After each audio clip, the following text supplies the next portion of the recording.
What's going on, everybody? Welcome back to another episode of Level Up Lounge. It is our second episode, actually. And I am Matt, one of the hosts here. Along with me, I have one of the other hosts here, Ian. How's it going? Well, before we get started on this week's topics, I wanted to do kind of actually a little update on one of the topics from last week. And that being, I finished Pokemon Legends Arceus. You finished that in a week? So I finished it. All right. So with that being said, though, I'm still like 30 Pokemon away from completing the Dex, which I believe that's when you actually kind of finish the game. And that's when Arceus shows up and you get to get Arceus. But I beat the game where the credits rolled and everything like that. Okay, yeah. So my advice of take the story slow and enjoy it. You were like, nah. Well, so I was at that point. I was already like 3/4 of the way done, almost, maybe halfway. But I will say I did play it a little bit differently, and also I did enjoy it more than I thought I would. And I enjoyed it more at the end than I did in the beginning. I think the story came together well. My opinion slightly changed on it. I'll say that, Yeah. So one of your comments last week was about going into forum. And you've sent me multiple screenshots of forums in the past week of people asking, hey, what Pokemon game should I jump into? And the answer is always Arceus. Did you change your mind on that at all? No. So I would still. It depends. Like if you want like the old school Pokemon feel, mm-hmm. like I would recommend Let's Go, either Pikachu or Eevee, or like you said, you recommended the Brilliant Diamond, Shining Pearl, which I just haven't played yet, but I believe they're just like the original. One's just a different art style from what we discussed last week. So skinned in the new style, yeah. But my favorite one on the Switch is Scarlet and Violet. And it's just because it has some of that nostalgic feel, and it's like everything that we kind of wanted as a kid with like the open world. You could actually see the Pokemon throw the ball. So that stuff that we get in Arceus that I did enjoy is in like Scarlet and Violet. And it also has the stuff that I enjoyed from like the nostalgic games with like the getting badges, battling gym leaders, things like that. So I still would recommend Scarlet and Violet right now. It's the newest one. They're doing a lot of maintenance on it and keeping the community updated. And that actually is part of our first topic for this week. They had a Pokemon Direct, which I did not catch the Direct. No, do you know? You know some of the news from the Direct, apparently, though. I saw an article about one of the old games that are coming back to the Switch. Yes, but I don't know any more than that. So I'll let you lead this one because. Since I already mentioned Scarlet and Violet and how they're keeping the community, active is a good way to put it, I guess. I guess we could go into that, and that is once the Pokemon Direct was live, they released a code for people who, if you have the game currently, or if you get the game before some date in August, it's like a week away, maybe even actually September, but you have some time to get it, I believe. You type this code in there's an area where it's called mystery gifts or something like that. Yep. You can type in this code and you get a random Mew. Random in the sense that the Terra type that it has is random. So you might get a Mew that could terraform into the one that I got was Steel type. So I typed in that code and I got the Mew and I already leveled it up. So they told us that there's going to be a Mewtwo 7-star Terra raid. So you could catch. All right. And they said if you use your Mew to do it, something special might happen. and they kind of just left it open like that. So from what I gathered from different communities, they believe there might be like a special cutscene or something along those lines. But there's no way to really know until it happens or if they release more information on it. But I already got my Mew all set up, and like we were talking a little bit last week about IVs, EVs, natures, things like that. I got it set up how I think it might work against Mewtwo. When you get the Mew, is it level 1? It was either like level 1 or like level 5 or something, Okay, but it was very underpowered. You need to level it. Okay. Yeah, you need to level it up. But luckily, when you do these 7-star Terra raids, which happen like maybe like once a month, the Mewtwo one is happening next month in September. Okay. But when you do these 7-star Terra raids, you get a lot of rewards in return when you either beat the Pokemon or catch the Pokemon. And what's cool is you could also go online and you could help people in their Terra raids, so you could keep beating this thing over and over again. Okay. I found some YouTubers who do. Thanks, Tree Block.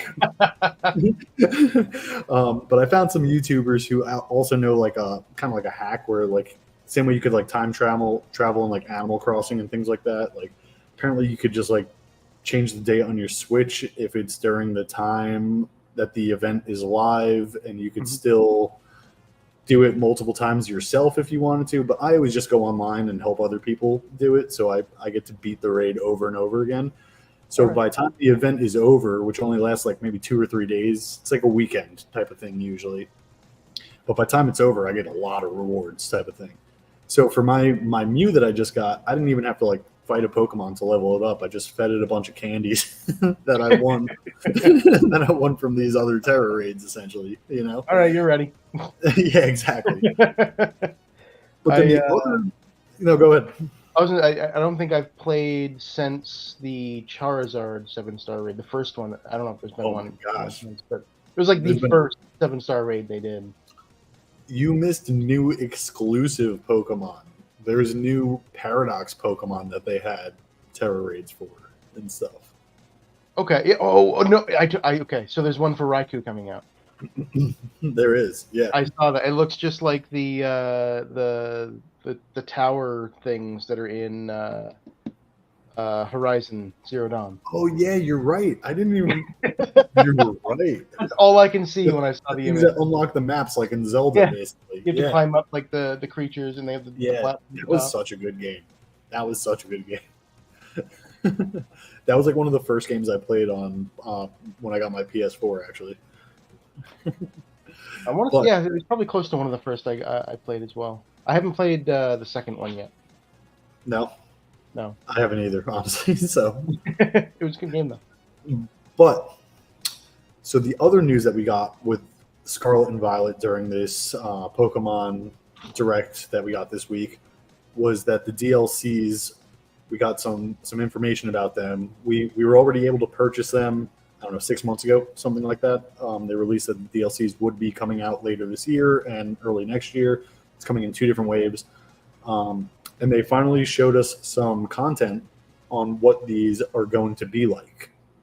Okay, so they also gave a release date for the first part. They released something that said, hey, we're going to be throwing out DLC. You can pay for it now, but we're not going to tell you what it is. Basically. And I bought it then. All right.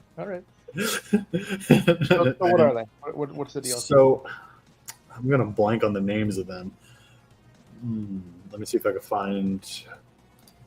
here's the little screenshot I took. If it lets me click on it. Okay. So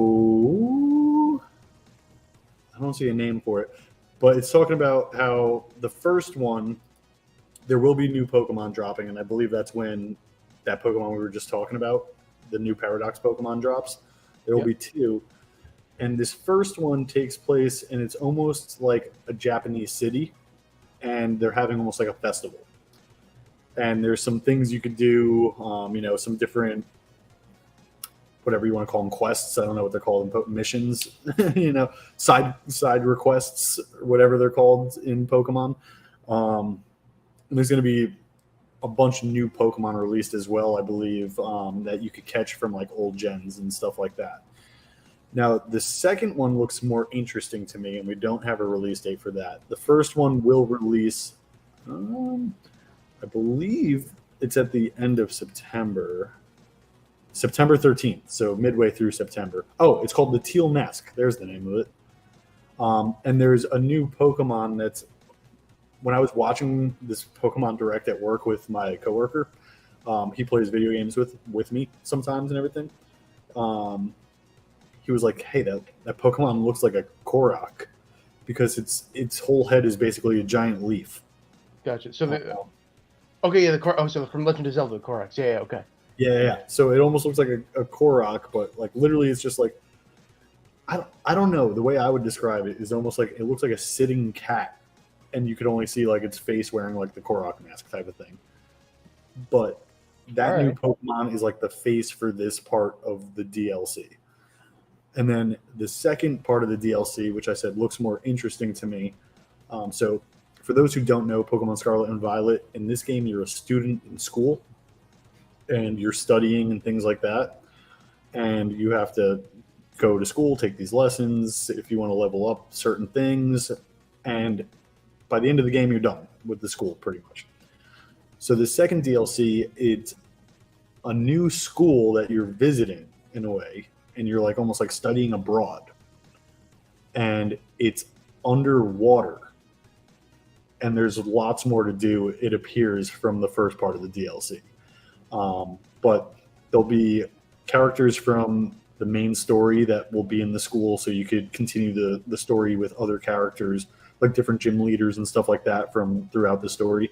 And it's just going to like expand on the story, essentially. And the first one doesn't really seem like it's much expanding on the story. But the second part literally feels like a continuation. So yeah, there's that Pokemon right there with like the leaf face. And then the other Pokemon... It looks like it has eyes behind, like a yellow eye from behind. Yeah, behind them. Like a mask of some sort. Yeah, it does. But the other Pokemon there almost looks like what the school looks like from above. So it's like that, and then the school goes underwater. And it looks really cool, the second part. I'm more so excited for the second one, honestly. It does look like a weed leaf. So You would. You know, they're getting more socially acceptable over at Nintendo. But I'm honestly excited for this. I was upset once I finished the story, and I'm not the type of person who I would just like restart the story because Pokemon doesn't have like save files and stuff like that. Where like if I want to go back to my old one where I completed the game, I wouldn't be able to do that. So I would be stuck controlling Pokemon that are level 30 or less or something. You know, you could create a second profile. I guess that's true, honestly, but that's something I learned when I had kids.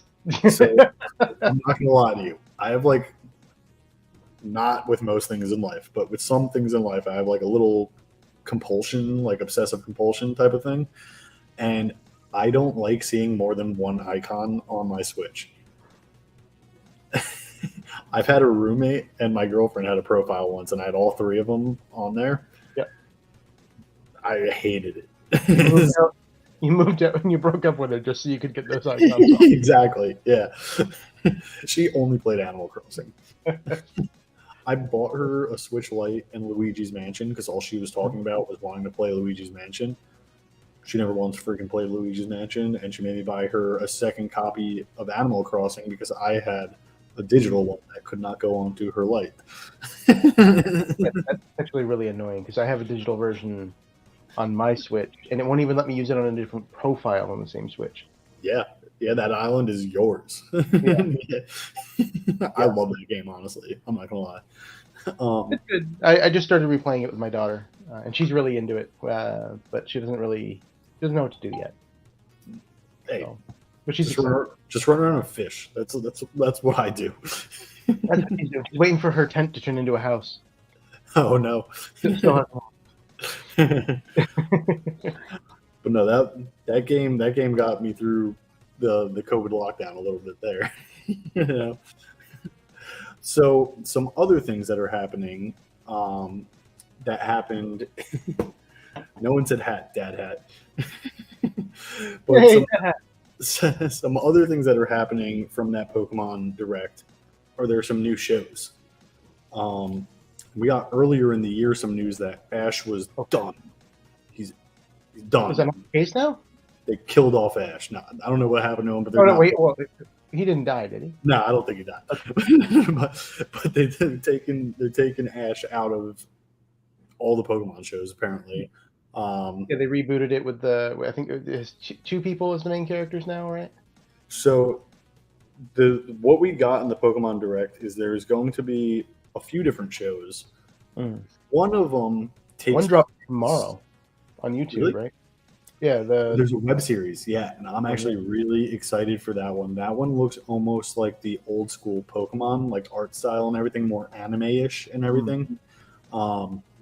And the trailer that they played during the Direct looked awesome, and I'm really excited for that one.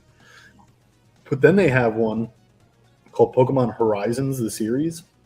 Okay. And it's based off of these games right here, Scarlet and Violet. It takes place in that region, and the girl, which is the Paldea region, but the girl who's in the main story is like one of the main characters in the show. So like I don't know if she's your rival in this game, but like she helps you in school type of thing. She shows you the ropes, she shows you the area. You meet her in the beginning of the game, kind of like a rival in the past games. And she's going to be a character in the show, and I think that's pretty cool. But one of the other shows, and I think this is different and interesting, it's going to be a show. Let's see, it's called Path to the Peak, and it's an animated series focused on the trading card game. That's the web series one. That's the web series one? Yep. It says new animated short series. I don't think that's the web series one, unless they're doing two web series. I thought that was the web series one. Let me see. No, Paldean Winds is the new web series. Okay, I'm getting them mixed up. All right. Which also takes place in the Paldea region. So they're really honing in on this like new generation of Pokemon, kind of. All right. Path to the Peaks is the one that I'm excited for because it just seemed it obviously, yeah, it reminds me of Yu-Gi-Oh! And the style there, right, where the cards are actually part of the anime themselves. But I'm curious to see what they do with it. That's different. I'm very curious to see what they do with it, and I think all these shows will be successful, and they'll have their own audiences. It might not be the same audiences, but I think Pokemon's very good at some diversity. I have their Pokemon TV app on my TV, and there's a Pokemon Junior section, and it's like nursery rhymes with like Pikachu and like Squirtle and like, you know, like regular like Mother Goose style like nursery, you know, ones that we all know already, like row, row, row your boat, but it's, you know, Pokemon doing it and stuff. So they got something for everybody, and I think they're continuing down that path. One other thing that they announced, which this I don't really care about personally, but I'll get your opinion on it, is they showed a new trailer for the new Detective Pikachu game that will be coming out, and apparently a new Detective Pikachu movie, I believe, which will be coming out. I like the movie. I never played the games though. I never played the games because the first one got bad reviews. So I pretty much go with what the population likes most of the time. If it gets really bad reviews, I'm probably going to not like it for the same reasons. So I just never picked it up. But apparently they took a lot of people's thoughts and consideration into this one. From what I heard, like one of the complaints was that there was a lot of like missions that like seem pointless. It's like, why am you're just like filling in the game and having me run errands for people type of thing. Yeah, it's and like this one is most games. Yeah, I agree. That's a lot of Zelda side quests are. You know what I mean? Yeah. That's Animal Crossing right there. Yeah, that's all Animal Crossing is. It's the whole game. But from what I know, this one it's going to be like more trying to solve the crime and a little more story driven, things like that. I might check it out. I might, just because I'm a huge Pokemon fan. But honestly, I wasn't like excited seeing any of the trailer or anything like that for it. So, and I think Pikachu's voice is weird in the series and everything too. He's like a grown man with like a voice like he's trying to be like a New York City cop or something. In the movie, the first one, it was Ryan Reynolds, right? Yeah, it was Ryan Reynolds did the voice. I think it was actually. Yeah, you might be right. So it might still... But the last piece of news that happened from that Pokemon Direct is that they announced 2 new games that are coming to the Switch. If you are a Nintendo Switch Online member with the expansion pass, these games will be free if you have the expansion pass, available for you on what is it, Game Boy? Is it Game Boy Color? You know that one. Is it? I honestly don't remember. I feel like it was the Color. I think it's Game Boy Color, and then the other one is on N64. So if you have the Nintendo Switch Online Expansion Pass, you are eligible to download these emulators that basically Nintendo ports over games from their previous systems, and you get to play them on those services. And the one on the Game Boy Color is going to be the Pokemon trading card game that was out like the early 2000s. I remember my friends playing it and everything like that, but I never owned it. So you've never played it? I've never played it, no. You're in for a treat. It's so good. It was one of the games that and like I'm actually really sad they haven't brought Pokemon Red or Blue to the Switch yet. But when I was in college, my first time ever trying to use an emulator was for Pokemon Red and Pokemon Trading Card Game. Really? Yeah, great games. I miss those games. So I'm really excited. Explain the game to me, someone who's never played it. You play the trading card game in Game Boy format. How do you get cards to play in the game and things like that? Do you remember, or not at all? It's been close to 10 years since I probably played, but I believe you battle people and win cards doing that. But battle via the card game. Okay. I'm excited to try it out. I know I'm going to try it out. Yeah, I'm into card games. I love Pokemon cards. So Shrifty saying you battle and win packs. So it's almost like the online TCG, just not online in a way. I don't know. I'm now asking myself a question here. I don't know if online play is available on this, but that would be cool. And they do that for a lot of these games. Like if you're playing the N64 version of Mario Kart on the emulator, you can play online. Wait, really? Yeah, you can play 007 GoldenEye online. I could play with you right now if you had it. What are we doing with our lives? So I told you before we started filming this, I literally bought the N64 controller so I could play Pokemon Stadium and 007 GoldenEye on the Switch flawlessly, because some of the buttons don't transfer over perfectly because the controllers are different. But yeah, I'm excited for this trading card game. It's available now. If you have the Switch and the expansion pass, you can play it right now. I was just finishing Legends Arceus, so I haven't opened it yet. But it's something I'm going to play late nights, I think. I'm in a weird situation where I'm actually part of a friend group that all chipped in for the Switch online membership. So we all pay like $5 for the year or whatever. So we'd all have to upgrade. So I definitely need to talk to them or switch to my own. Yeah. It's, what, like $50 for the year? It's $50 for the year, which a lot of people complain about in the Nintendo Switch community. And I'm like, I was paying like $20 a month for PlayStation or whatever, $10 a month or whatever it is for PlayStation. Yeah. I was like, it's way more expensive on other services. We have it has Ocarina and Majora's Mask too in the N60. I'm gonna do it. Oh, they also Oracle of Seasons and the other Zelda games that are on Game Boy Advance or whatever, they released those on the service like a week or two ago. I think maybe 2 or 3 weeks ago. So if you never played those Zelda games, I haven't played those ones actually. I haven't either, and they're voted one of like the best games from the Zelda series. Yep. So there's 2 of them. I think they're slightly different, kind of like the Pokemon Red and Pokemon Blue type of thing. But I want to check out one of them at least, you know.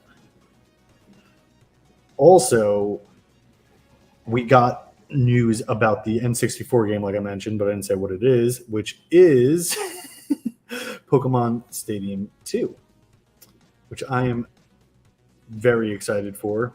I love the first game. One of the things I love about these games, and I'll ask you if you played them after this, but I love the mini games. I love the mini games. I don't know. I'm a sucker for mini games. But have you played any of the Stadium games on N64? I played, and I have the first one right over there. Oh, and you still have the N64? I loved it. Somewhere they're all packed away. Like they're not actually up at the moment, but no, it was one of my favorites. I still remember it, and I remember having. I like the game itself, but did you have the little pack that you put in the bottom of the N64 controller, and you put the Game Boy cartridge in it?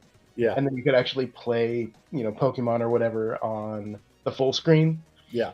Like that was the amazing thing that I remember about Pokemon Stadium was the ability to connect and play via your TV. Like Yeah. It was literally game changing. I never played the second one. I was really into first gen Pokemon. And then I played Silver and Gold, but I kind of died out and at that point until Diamond and Pearl. So I skipped Ruby and Sapphire. So I made it a little further than you, but I was still Diamond and Pearl after Sapphire, right? Yeah. So I think I skipped like 1.5 generations or something. I stopped after Ruby Sapphire until Sword and Shield. I skipped again with Black and White. Yeah. Skipping Gen 3 is a sim. But even throughout those new generations, I was looking for the original Pokemon. I was like, where are the old ones? I was like upset about the new ones, you know? Now I like them all for different things. There's some I hate, but I like most of them, you know? What I'd like to see come back is what they did in Gold and Silver. When you beat the game, you could go to you went to Kanto. Yeah. You go to an old region and you kind of see some changes in the world. And yeah, that was cool. They should have done something like that for the new one because of how open it is. Yeah, that would have been cool. Especially because even the Pokedex is like very in depth. It's like you find this Pokemon in this region, this Pokemon. It would have been cool to like adjust and adapt with that and everything too. Yeah. But there's always next time. They can do that with DLCs and such later as well, and just kind of try to connect the regions, revisit some areas that are familiar. Hey, look who it is. Who's that? That's the host that's not here 2 weeks in a row, and we're only on our second week. Can he really be called a host if he's never showed up to a single episode? Not yet. We'll introduce him next week or the weekend. That maybe. But I still have my yellow. Oh, I still have yellow. Not my original one, but I have a yellow game. And my bad. I didn't mean to click on that one, Deadly. But why does the crow look different? So when I get to the point that if I bite into, say, a hamburger or a sandwich and I start eating my mustache, all the hair goes. Like, all right, it's time. I get it. I'm the same way, but my mustache is long right now, so it's kind of hypocritical. I'm like myself at the same time. But you mentioned something. Yeah, what's up, Tank? You mentioned something about what you wish was on the Switch from Pokemon that's not yet. And yeah, red or blue, or at least fire red and leaf green. A lot of the community is upset right now with this Pokemon Direct that did not happen. Yeah. So to play the originals, we'd have to go back to what? When was the last time the originals were released on an official platform? Was it the? I don't I feel even. like the Wii, maybe. I didn't even know that it was on the Wii. I really don't know the answer to that. Maybe it was I don't know. It's been a while. But here's what I heard some like well-known YouTubers in the Nintendo community talk about, and I really like their idea, which I hope Nintendo does. And their idea is don't re-release blue and red if you don't want to. Don't re-release yellow. If you want to bank off of them again and do like a Legends game in those regions, fine, whatever. If you want to revamp them and do something and re-release them, whatever. How about you port the green version that never released in America? All right. I think that's a fantastic idea, honestly. It's the same thing. It's different. At the end of the day. So that's like saying red is the same as yellow.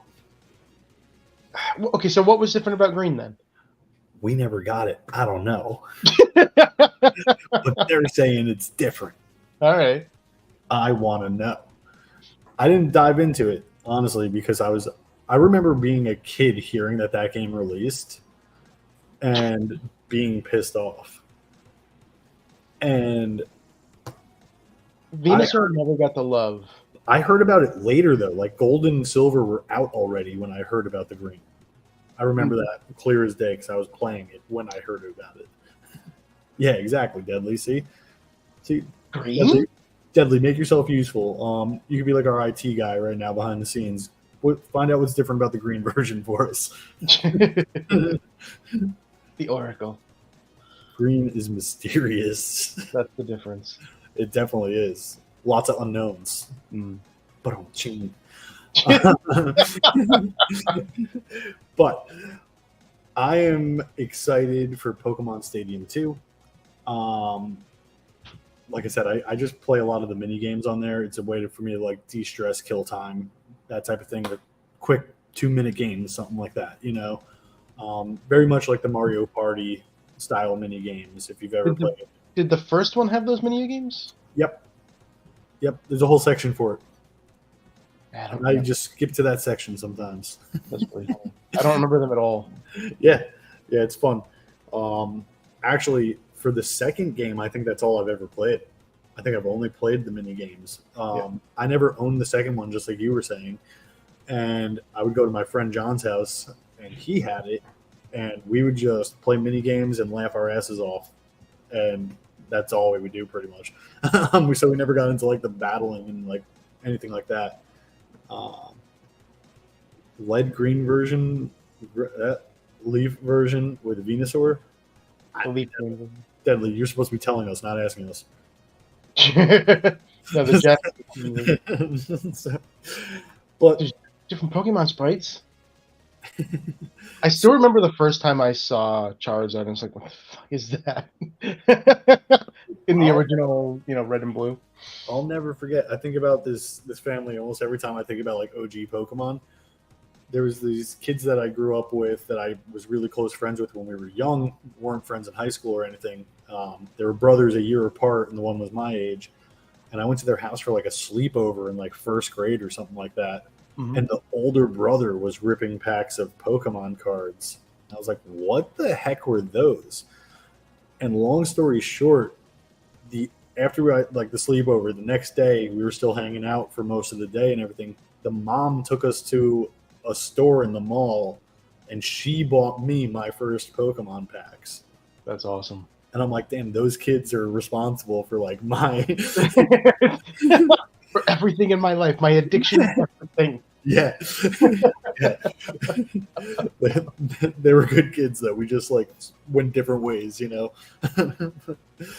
But yeah, I'll never forget like my first experience with Pokemon. Honestly, I don't think it was a Charizard, but I remember those original cards. Yep. When I got back into collecting cards, I got a few, first editions and some of the second wave cards and stuff like that. And I literally felt like a kid again. I remembered every single one of those artworks. the like the Voltor with like the 70s style like neon lights behind it, and like, you know, just a black background, and, you know, just that original chubby Pikachu, and, you know, like you can't forget that stuff. I feel like if you were around for that, you know. Yeah, I still have it. I have my Charmander. Yu-Gi-Oh. It's murder. I sold a lot of my stuff, and I kind of regret it now. But you live and you learn. You know, the one thing I do have, and I've told you this before, is when the 25th anniversary came out, it was so nostalgic for me, and I loved it so much. The set, it was a lot of reprints of cards. That's pretty much all it was. I collected every single card that had the stamp on it for the 25th anniversary celebration set, it was called.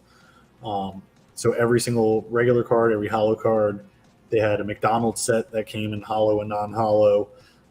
They had 2 gold cards that came out. They had a bunch of promos. They had a bunch. I got it all sleeved in the sleeves that come with the set, and I got it in the binder. You don't sleeve anything either, so like that's huge for you. Yep, and I haven't like even opened it to look at. You know, it's like a way, you know. I just okay, never touching you again. I don't plan on even selling it or anything, honestly. You know what I mean? It's just like for me. I like it. It's literally, I just wanted to do it because, again, it made me feel like a kid again, and the cards were nostalgic for me. Let's see. Japanese Red Green had changes in some animations during moves, a few content and dialogue tweaks, a Vendor Town music altered, Lavender Town sprites. Unknown dungeon layout, more items, and the pastel old man who showed you had to catch Pokemon was actually drunk. So there are some differences, and I want that version. That's all. Well, thank you, Cutthroat. You're always coming in with the info, and I appreciate it. But yeah, I'm at the stage with my oldest. She's 5.5, where, you know, I think she's kind of ready to start experiencing that first game. You know, she likes the new. Yeah, I don't want. I want her to experience the good one, the first one. Is she interested in the Pokemon, like the characters? She loves Pokemon. All my kids love Pokemon. Oh, really? Awesome. Yeah, they love Pokemon. They love MetaZoo. They love, you know, anything kind of that very, I don't know, like it's a nostalgic art style, right? So they love Loveland Frogman. I actually have, we're going to be moving them into a new room soon, and I have a Loveland Frogman rug right here, still in the box from when I bought it. That's going to go in their room. Like they love Frogman. But yeah, they love Pokemon. They have Pokemon like dresses and stuff that they'll wear. But yeah, you know, my oldest, she's kind of getting to that stage where she's ready to try those kind of games and such. And I don't want her to start with the new ones because like the old ones are very slow. I don't know if you've played an old one recently. I have slow. I have yellow. I have yellow in my save on it right now, because I have a save file on it. I'm caster MJ, and I'm facing my rival's name is Deadly. So it's pretty recent, you know. Yeah, it's but you know, going back and playing the older ones after I played some of the newer ones, I think it was after I played XY. I think XY was the first one where like movement was much more fluid. Yeah, the France one. And then going back and playing one after that, it's like, wow, okay, like it's very, very slow movement. Even the running was like kind of, you know, and you can't avoid the grass. Yeah. So I don't want her to kind of get into newer ones and then go back and just they're not playable just because the mechanics have changed. Yeah. So much, you know, since those that they're just, you know, they're clunkier, but they're still. I have 2 questions from you for you, not from you. I have 2 questions for you before we move on from Pokemon to the next topic. And my first question And this is just us getting to know each other a little better. What is your favorite Pokemon? It's okay. So it's very, it's cliche. It's 100% cliche. It's Eevee. It's who? It's always been Eevee. Eevee? Eevee. That's a But good it's answer. not like that's what it's been since I was a kid. And a lot of it has to do with the episode from Pokemon. I forgot the name of the episode, but where the Eevee and then it had the brothers, the Flame brother, the Water brother, and the Lightning brother, and they wanted to force the little brother into evolving the Eevee, right? I don't know. I just love that episode. But part of it comes from that, and it's just kind of always been my favorite. Vulpix is kind of a close second, and then Fennekin, Mishipeshu.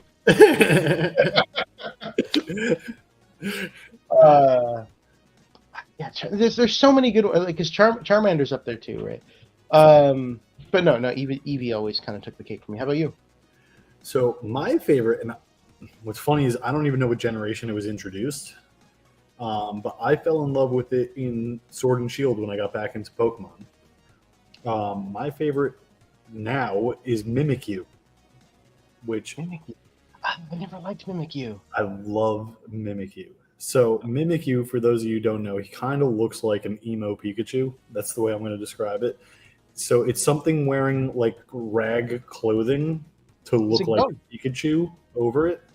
Well, you don't know what it is. In the show, what happens is, like I said, it's something wearing the clothing to look like Pikachu. And if you were to like lift up and look at it, you would die. It's like that evil, apparently. So you never are able to see it. And also in the show, and this is part of the reason why it's my favorite Pokemon. Honestly, I said this about Metazoo. I love dark stuff. You know what I mean? Mm-hmm. The darker cards, horror-y type of stuff. I'm into that. And Mimikyu, when asked basically like why does Mimikyu wear that outfit, he said he wears the skin of the person he hates the most in the world. So it's almost like some Hannibal Lecter. Yeah, it's like Hannibal Lecter style shit. You know what I mean? I love it. So he hates Pikachu so much that he wants to kill it and wear its skin. Okay. I like it a little better now. But any of the Pikachu clones, I've never really liked, and it's because they're Pikachu clones.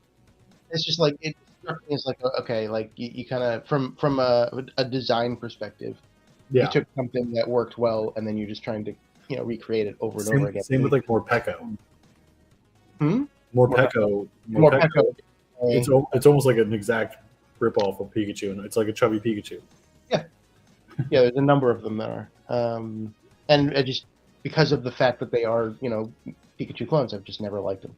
But I have two new favorites. I'm kind of like a Mimikyu now. That I love Mimikyu. It's dope. The actual story. So I have two favorites from the new game as well for the new generation. One of them is that fat lightning frog Bellybolt.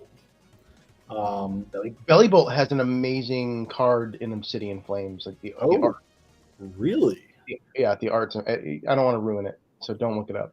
So I love Bellybolt, and then I love Mousehold, which is just like 4 little mice. Or 5. Or 5, yeah, something like that.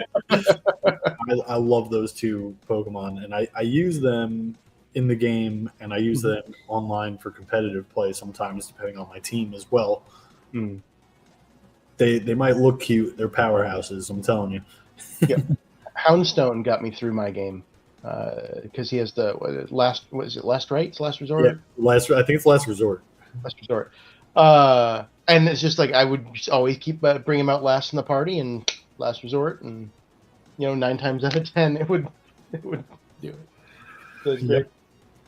So my last question, yes, is you said that you bought some of the new set of Pokemon. Obsidian Flames. Have you opened it? Have you gotten it? It is not here yet. Nope, not here yet. It's not here yet. Nope. I should be hopefully tomorrow. Otherwise, I'd be opening right now with you. It would be. But from what I'm hearing, the ETBs are stacked. I've heard that in multiple places. Yeah, somebody reached out to me the night before the show, and they only ordered one, and they got the golden secret rare Charizard out. No. That's awesome. Yeah. So they were asking me if I got mine yet to see if mine was stacked, but I'm stoked. I'm gonna be disappointed because it's not gonna be stacked. But really, the only reason I bought it is because of the Charmander promo, the grumpy Charmander on the glass. Yeah. Yeah. It's a dope set, honestly. Yep. I've been seeing a lot of people post their hits in communities, and yeah, I'm gonna get back into Pokemon. I think the artwork is amazing. I'm just gonna say that. Yeah, it's grown on me again. I took a break from Pokemon for a long time, but especially really what brought me back again is the 151 set coming out. So I have a bunch of 151 pre-ordered. I'm really excited for that, and I'm gonna try to do a master set of that at least. But I don't know. And what I love what they did about it too is the numbering. The card numbers are set order. Oh, really? Of the Pokedex. That's So awesome. 1, 2, 3 is Charmander, Charmeleon, Charizard. 4, 5, 6 is what Bulbasaur. No, is Bulbasaur next? No, I think it's Charmander's next, isn't it? Who was the first one? No, I'm getting my first mixed up. First one. I don't even know anymore. First Bulbasaur? Doesn't matter. Anyway, Pokedex. It's Pokedex order. But that's how the first set was, like the first edition, I believe. The first edition didn't have all 151. Oh no, I just know the first three were the first three. Then Bulbasaur is the first, Charmander's the fourth. You're right. Yeah, I thought that's what it was. And then, but I forgot about this until we were just talking about it right now. Last week, I got a gift from one of my coworkers. Long story short, she owns a bunch of properties, and she was letting her property. Yeah, she was letting her daughter and her daughter's family live in one of the houses until they were moving to a new state. So just for a couple months type of thing. And apparently their kids were into Pokemon, and they left a bunch of stuff at the house. And she's like, I wanted to kill these people for leaving the house a mess. I was going to throw everything out, but I figured I'd bring it in and give it to you in case there's anything you might want here type of thing. I ended up getting a nice, like, Squishmallow kind of style plushie of a Pikachu that's huge, literally. And it's like the size of a pillow. And I gave that to my kid, and he absolutely loves it. And there was like a little toddler shirt too that fits my kid right now also. So he's got that as well. But then there was a bunch of cards. And this is where it gets upsetting. Every single card was destroyed. That is my fear for starting to get my kid into opening packs. Some of them were in sleeves, and you could 100% tell they went through the washer and dryer. Like, it's the only way those cards end up that way. You know what I mean? Like, yeah. you all, if you've ever done it, you know what I'm talking about. You know? Yeah. You know? And some of those cards that were in sleeves and went through the washer and dryer were like rare cards. And she's like this old Italian woman from North Jersey who's just working with me, and she's got this real like attitude about her, and she's just funny, you know. And she's like, if you make any money off of it, split it with me, just like joking around. And I told her I was like, if they kept it in better condition, we would have been able to split some money. Fucking kids. But yeah, there was like some like the Rainbow Charizard and some of like the newer cards that are hits as well, and all like the Sword and Shield hits, basically, like all the ones from the Sword and Shield era, the alt arts and everything like that. They're all ruined. I'm gonna be honest. I'm a little jealous of those children to not either not know or not care They're just having fun. Exactly. They're just having fun, man. But so that is it for me for Pokemon. But because we mentioned some new stuff video game wise, I just want to quick segue into a topic that I don't think is going to last long. So it's just something I wanted to mention for the community because Switch is like my thing, my primary game console and everything like that. And it's mainly what I'm going to be talking about on this podcast for the foreseeable future right now. And what it is that we got released, and let's see if I can get to this picture. Because I took screenshots because my brain doesn't work well sometimes. Okay, here we go. The first thing I wanted to mention was that there's a sale going on, and with that sale, I mean, there's a lot of games that people want to play that are on sale for less money. So like any of the Mario games pretty much are like $20 less right now. I even just bought the Borderlands collection that has 3 games that come with it, 1, 2, and the prequel. And I got that for like $8 or something like that, $8.99 or something like that. So they got some real solid deals. If you're into horror games, Amnesia is only $3 right now. That's one of the scariest games. Don't do it. I still have nightmares when I think about that game. So there's some real solid deals. I've heard great things about this game. It's only $6 right now. Plants vs. Zombies or something like that, I believe it's called. The first time I played Plants vs. Zombies, I literally accidentally stayed up all night.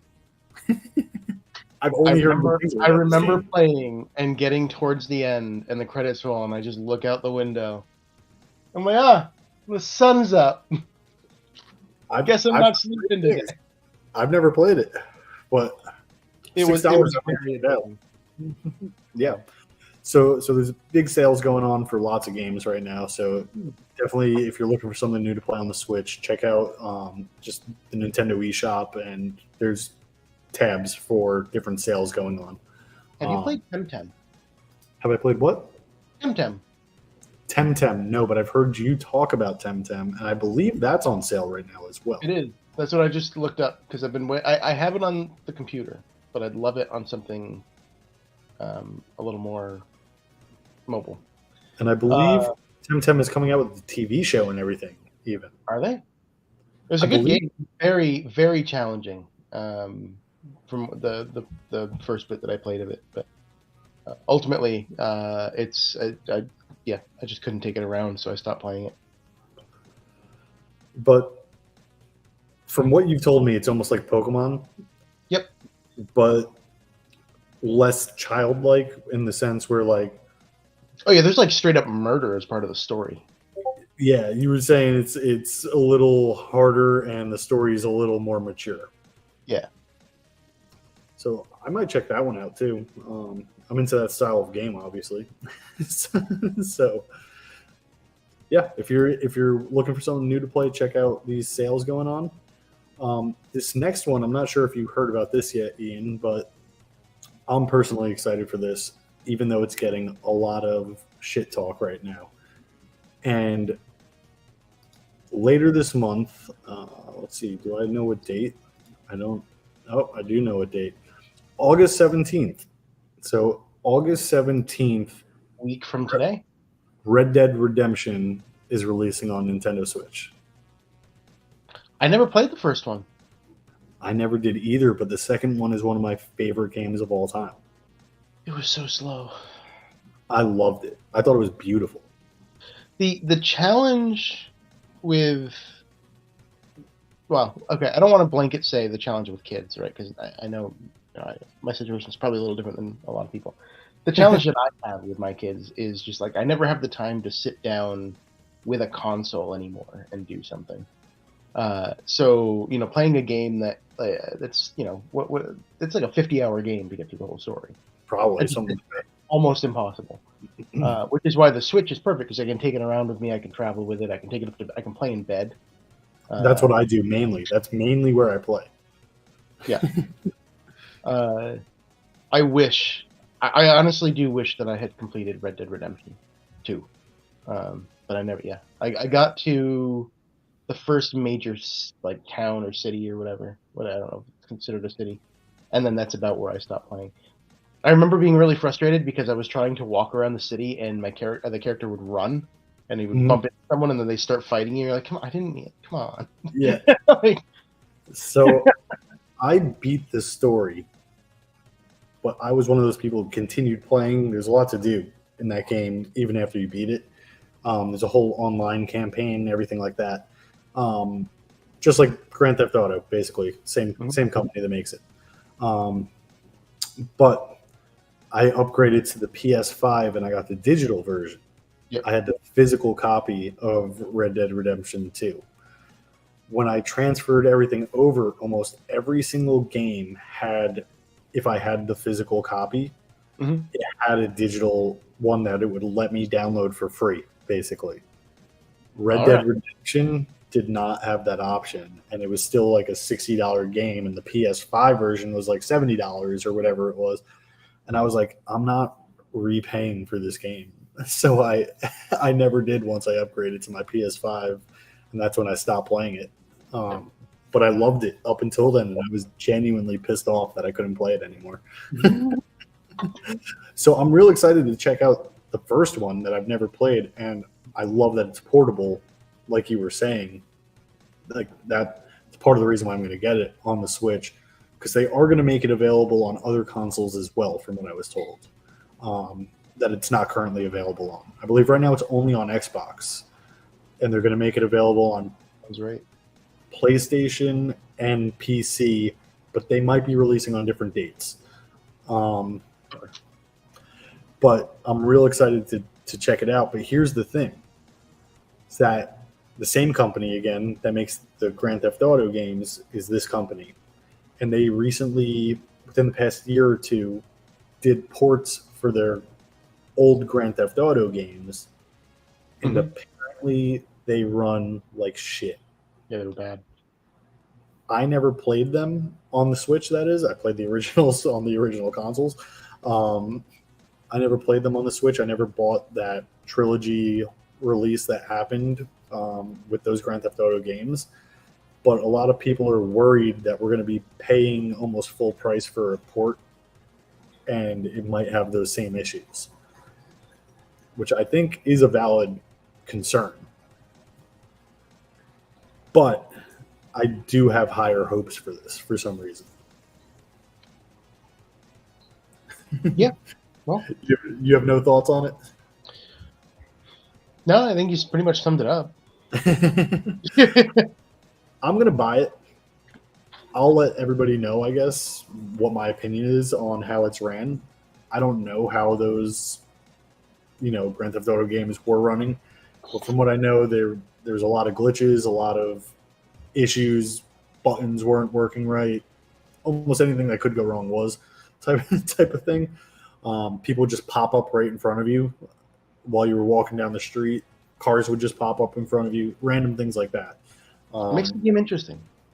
So yeah, I'm hoping that they took their time with this, and I'm hoping they wouldn't release it on the Switch without it being ready for the Switch.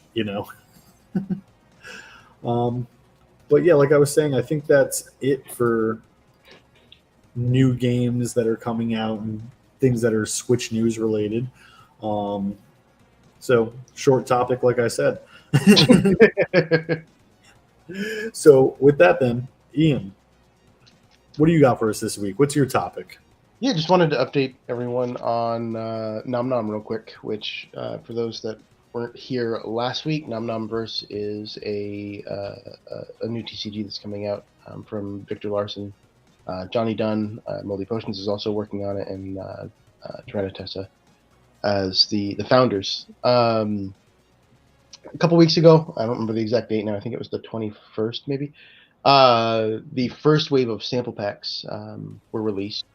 Protopacks is what they're calling them. And they sold out. There was 333 in the print run, 333 packs, sold out in less than 2 minutes. Wave 2 launches tomorrow, and I'm actually glad that we took so long to talk about the Pokemon stuff, because they just announced in their Discord that they're moving the sale time to 7 p.m. Eastern. Oh, okay. So so it's after work hours for most people. It's going to be pretty much midnight, roughly for UK folks. But they moved the time later in the day to allow more people to be off of work during the drop. Same print run, 333 packs. It's going to have different cards than Wave 1, so if you did participate in Wave 1, this will be different than that. They did talk about in their recent Discord live dropping the limit from 3 per order to 2 per order. So it's something to keep in mind as well. I didn't even know there was a limit on the first one. Yeah, the limit on the first one was 3 packs per order. I got my 3. And you could go in and order multiple. Is what it seemed like. There's a couple of people that did that. So to try to combat that a little more, they're lowering the the order limit to 2, which is bad. Hopefully it'll keep it up a little longer so more people can participate. But you can't complete the set on 2. There's Gotcha. it's too bad. So it's good. But I'm conflicted just because of the fact that like if I want to complete the set, I can buy my 2. I can do the thing where I go in and buy another 2, which why have the limit other than slowing it down, right? Or I need to buy my 2, and then I could be possibly 4 short, and then have to buy them on the secondary from people that have those 4 that I'm missing. And that's if you have perfect pulls on the first 2 packs. So I'm somebody who's for it because I got 0 packs on the first one. Yeah, I think it's good to spread it around. So yes. I got to the site 30 seconds too late, apparently. Yeah, I had a friend that I was like, "Hey, you should get in on this." And his brother got some, and he didn't. Damn. He's like, wow, I didn't expect it to go that fast. And then they use Shopify, so I learned from you that Shop is a Shopify app. Make sure you're logged into Shop ahead of time, set it up, and your checkout is very speedy. Everything saves, and as long as you verify before the drop happens, you can verify with your code sent to the phone. It's basically instantaneous. Yeah, same thing was happening with MetaZoo, so I always made sure I was logged in and everything. Yeah, exactly. Now I know. That's what trained me. Yeah, all right, log into the shop. Be ready 5 minutes ahead of time. Log into Shop. I wasn't expecting it, honestly, but now I am. So. Yep. Yeah, that same thing with my friend. I kind of took for granted. I'm used to the TCG world where things do sell out that fast. Well, mainly because of MetaZoo, and so I was there. I checked out immediately, and I was like, oh, everyone was like, oh yeah, you don't do this. This is new to you. So you may have said it, but how many waves are there of these? Actually, this is actually good. So there's 4 waves, and they announced a 5th. It's not necessarily a wave, but it's a 5th set coming out before the Kickstarter ships, called Doorways. So there's actually going to be 5 releases leading into the shipment of the Kickstarter. Nice. We should be hopefully getting Wave 1 in hand soon. And then they talked about sending Wave 2 through 4 to the printers all at the same time. So, as we progress through, theoretically, it should be quicker to get these in hand from the sales. Awesome. Yeah. So and each set, including Doorways, is going to have completely different cards in them. I believe awesome. Doorways is going to be more like a collector's edition kind of thing where like everything's a major hit. Oh, that's dope. Yeah. Who doesn't want that? When is the Kickstarter going live? That's September, right? September. We don't have an exact date that I'm aware of yet. But if we look at the proto pack releases, we have the 11th. Wave 3 is going to be the 25th of August. What did I do? and then the 8th of September would be Wave 4. So depending on it, does Doorways get its own release? I would imagine that we could be looking at the Protopacks sales leading into the start of the Kickstarter. So Got that I would say I would assume, speculate, whatever you want to call it, mid-September. Okay, I like that. Now, but there's no official date yet. What would you speculate is going to be available on the Kickstarter? So they've talked about booster boxes, and they talked about I'm blanking on the name that they have for them, but they're going to have an equivalent to an ETB. Okay, that's awesome. Yeah, it has the paper play mat, the tokens, the dice, whatever, everything you need to play. Yeah. As part of that, and then there's going to be additional add-ons that they're looking into as well. On top of that, for stretch goals and all that kind of stuff. But I'm excited to see what the booster box and the ETB box does. I really wish I remember the name of it. Design is going to be, because they did mention they really want to make this something that stands out on the shelf, because they realize that some people are going to buy into this to put it on their shelf to keep it sealed and display it, right? So coming up with a cool design that is kind of different, unique to put on your shelves. Yeah, I agree with that. I think that's a good idea.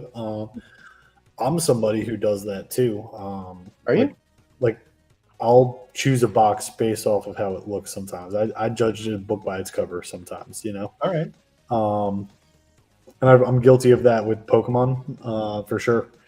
If I was walking into a Pokemon shop and they had a few booster boxes available, I picked the one with the artwork I like the best, honestly. Right. I've done that a number of times because I'm somebody who just likes to rip the cards, and I want to get the hits from all the sets either way. You know what I mean? So yeah, I might look at the box that I like the most, type of thing.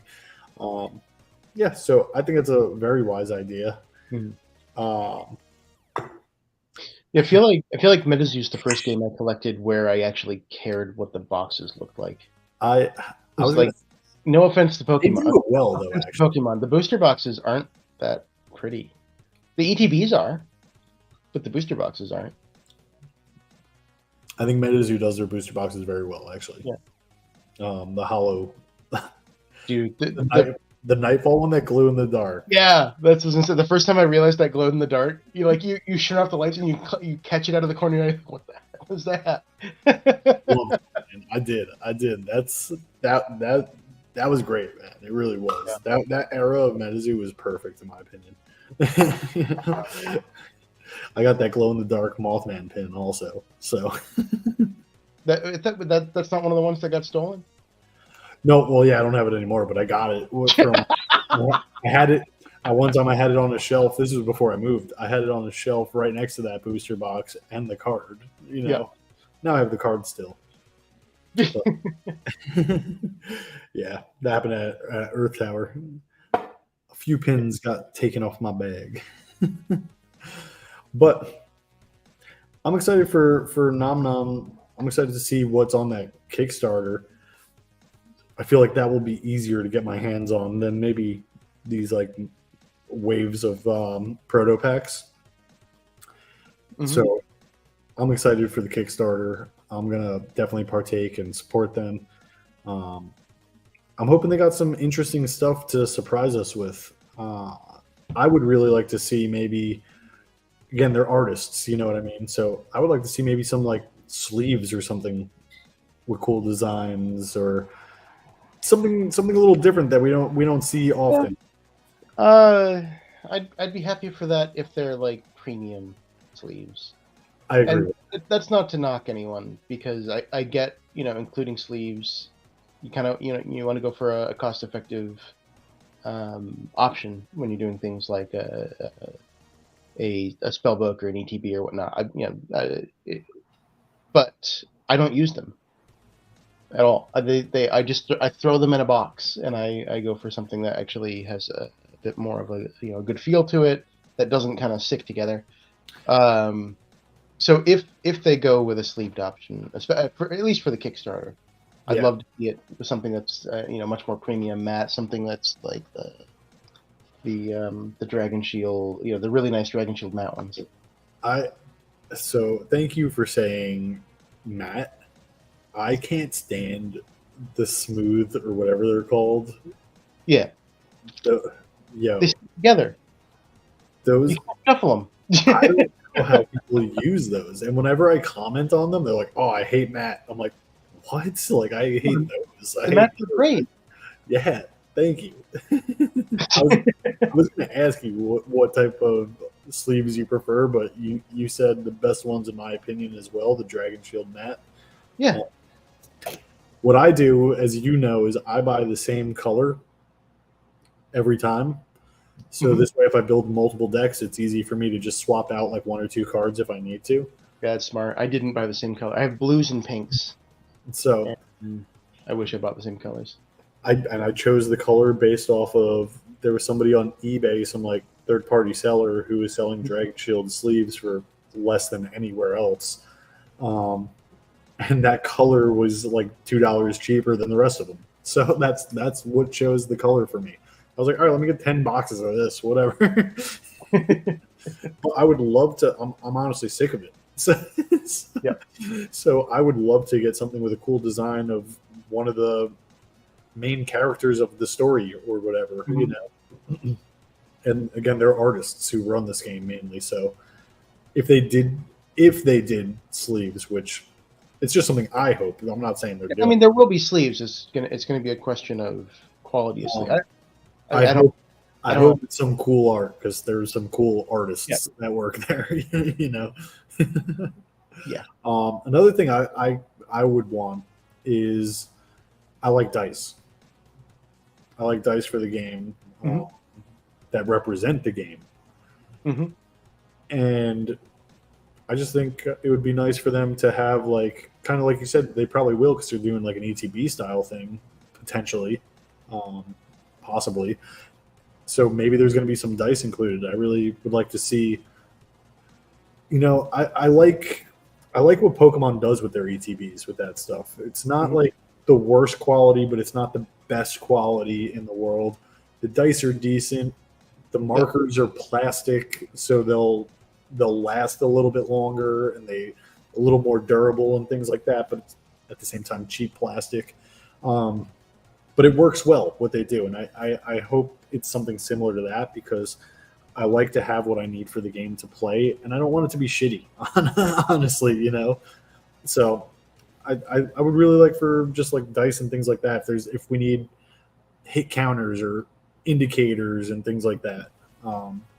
Yeah, I hope they take time into choosing what they do with that stuff. You know what I mean, and not just throw some piece of crap in there. Already with some of the cards we've seen, there's going to be -1s, -2s to certain stats. Gotcha. Based on so I'd imagine there's going to be some form of counter system that's going to be -X. Yeah. Or a token system of -X that you can kind of pile up in certain areas and whatnot. Because from let's see, we've seen cards that reduce movement, and obviously you can attack to reduce health. But there's nothing saying that there's something that couldn't reduce power, right? So if you have 2 power, something coming in and saying, okay, you have -1 power. Keep it direct. Gotcha. Yeah. Yeah, it's going to be interesting. I can't wait to see what it's going to be. Some of the stretch goals. They've talked about plushies that they want to start doing in the recent live. And I mean, honestly, do you know who Smandergeist is? Not off the top of my head. No, I would have to look through the Discord. All right, let me pull this up, because I would love to see this in plushie format. While you're doing that, I want to say, not to get off topic, but one of the games that we do cover, Legions of Will, one of the things that, and we're not talking about Legions of Will this episode, but one of the things that kind of not upsets me, but I wish happened in a way, was I wish they had the dice you need for the game and things like that. Because you do need a D12 and a D20 to count, your resources and to roll for attacks and things like that, but you need to supply your own. And if you don't have it, you got to go to a game store or order some online or something like that. Luckily, I have that stuff, but it would be cool to have some for the game itself. So I just it's one of my hopes that they do for Nom Nom, but it sounds like they might be. So I like that. Actually, I never played any of these games before, so Deadly had to give me some D20s because I didn't have any. So the ones I'm using are actually Deadlies. Nice. This would be a dope plushie, you're right. Yeah, so this is Mandygeist, and because it has this like outfit thing, so it'd be cool to have like a plushie where that is like a usable, like hoodie. Put it up, yeah. Like Metazu did a really good job with the plushies, and looking back at the you didn't go to the water tower. Have you seen the Agua plushie? I've seen it, yes. Good. Do you know the shell's removable? I did not know that. Yeah, so like actually you can have some function with the plushie. It's really cool how they did that. That is cool, yeah. Seeing something like this incorporated in a similar design. Okay, you have a plushie of the monster itself, but it also has essentially clothing. This husk of a dino that it wears, and then being able to kind of manipulate that would be interesting. Anyway. I imagine that's going to be incorporated into the Kickstarter and stretch goals as well from timelines and such that I'm kind of speculating. I would like to see that in plushie form. I would like to see. I like just products in general that like have to do with the main characters. Like Pokemon again does a great job with that type of stuff. They have a plushie for all of their fan favorites and things like that. They have Lego things for all their fan favorites and things like that. So yeah, I know if there's a character that I really like in Nom Nom, like I would like to collect things for it. So I think it's a cool idea, and like you said, that guy would be cool. Even in that artwork, it had like the sleeves for his hands to go in and everything. Like empty sleeves. Yeah, it was cool. Yeah. So I'm down for it. I really am. I'm excited for this Kickstarter. It's gonna be only like the second Kickstarter I've ever supported, actually. So I'm not somebody who hops on every alt TCG, and I'm not somebody who supports every Kickstarter. So I wasn't around for Metazu. I supported Cryptic and Sorcery, and those were successful. I also made the mistake of supporting Maelstrom. Which they shipped out my physical like token that you could go to events and you could like redeem it for items and stuff, and that was it. And then they died. I met the owner right before everything happened. Yeah, he's a good con man because he sold me on that game right before everything happened. I didn't buy into the Kickstarter, but I told him like we were starting a podcast and da da da da da and all this stuff, and I told him me and my friends play games. He gave me like 10 starter decks. Nice. And like, yeah, he was like real chill and cool. And then like literally like a month later, everything happened. Yep. That was a weird time. That was a weird Deadly was like, I thought you told me that guy was cool. I was like, he was, man. Where? Yep. But so yeah, this is only going to be my second Kickstarter. The first one being the Metazu World Poker Tour Kickstarter that happened a little over a year ago now. And yeah, that's the only time I had to make an account to do it. So that's the only time I've ever even been on Kickstarter, and now this is something that's catching my eye and making me want to support them. Yep. So I'm definitely going to be doing that. Good team. Really good team. So, anything else you got for Nom Nom? I think that's the gist of it. Just they moved the time to 7 p.m. Eastern time tomorrow. It'll be on worldofnomnom.com. And if it's anything like the first protopacks and you want to participate, Be there, be on time, be prepared. Yeah. If you don't mind, send me a reminder, Ian, because I'm gonna forget now that it's moved. Yeah, I gotta remind a bunch of people. Add me to the list. At the top of that list.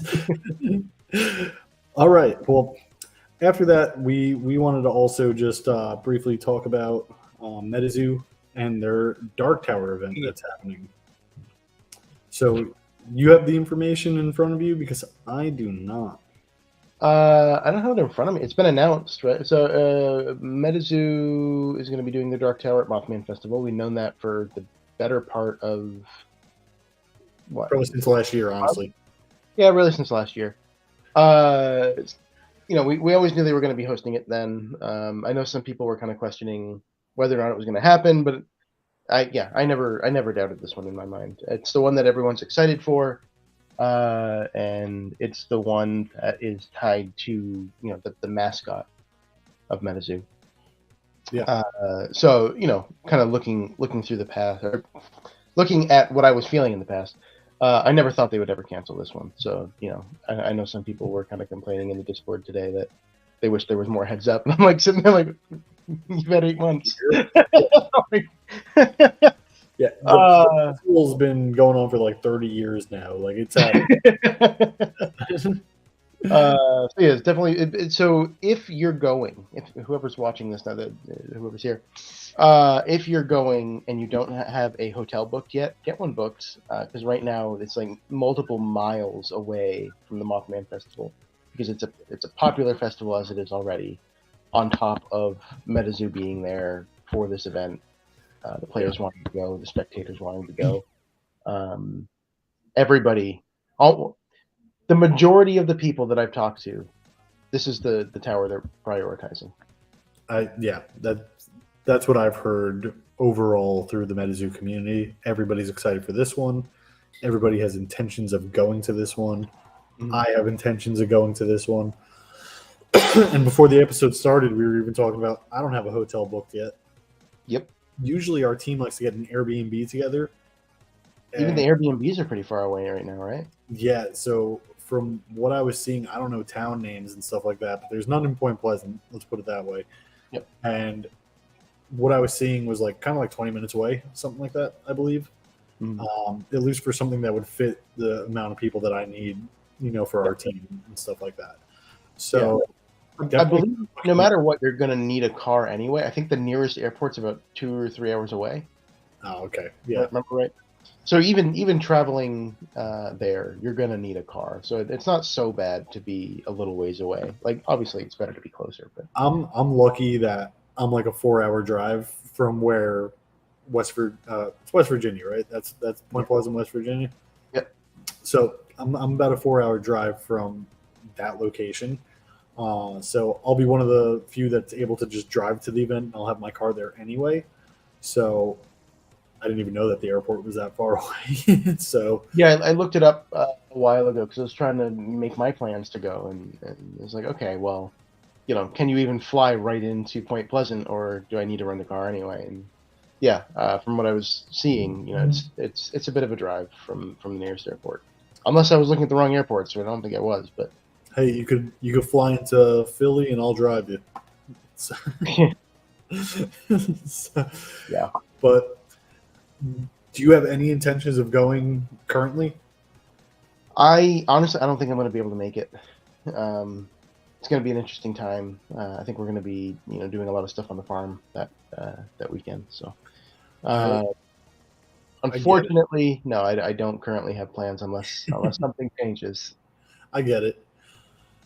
Life happens sometimes, But, yeah, we're also, we're saving up for a trip to Disney with all the kids and stuff right now. Nice. So it's like, okay, financially things have changed a little bit than where they were. Florida Disney or California Disney?